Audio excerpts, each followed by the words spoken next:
যেতিয়া হয় তেতিয়া আপোনালোকক জনাম এইবিলাক হাৱাত নাটকত কি কয় পলিটিকেল কথাত এইবিলাক ওলাই থাকে UPPL বিজেপিৰ চৰকাৰ কেন্দ্ৰীয়ত আছে ৰাজ্যত আছে আৰু কাউন্সিলতো UPPL বিজেপি চৰকাৰ চলি আছে গতিকে আজি আমাৰ যিখিনি এজেন্ডা বদলেনখন পিছ কৰিব লাগে সকলো জাতি জনগোষ্ঠীৰ মাজৰ সমন্বয় কৰিব লাগে আৰু আগত স্থবিৰ হৈ থকা যিটো উন্নয়নৰ ধাৰা এটো পুনৰ আমি এক্টিভ কৰিব লাগে এই কথাখিনি লৈ পেলাই 2020 চনত আমাৰ চৰকাৰ আহিছিলে আৰু মুখ্যমন্ত্ৰী ডক্টৰ হিমন্ত বিশ্ব শৰ্মা ডাঙৰীয়াৰ নেতৃত্বত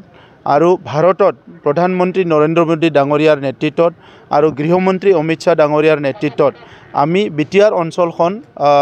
UPPL বিজেপি চৰকাৰ গঠন কৰি আগত যিখিনি কাম হোৱা নাছিলে সেইখিনি কাম কৰিবলৈ সক্ষম হৈছো গতিকে আজিৰ সময়ত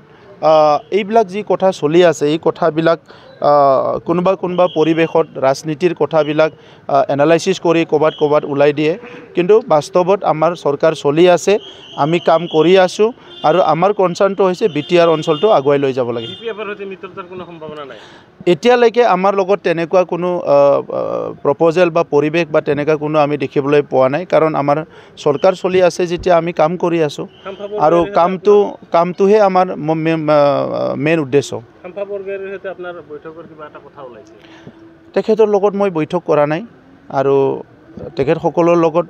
বৈঠক কৰিবৰ কাৰণে তেনেকুৱা পৰিবেশ লাগিব আৰু এতিয়াতো আমাৰ ইমান ভালকে চৰকাৰ চলি আছে আমি কাম কৰি আছো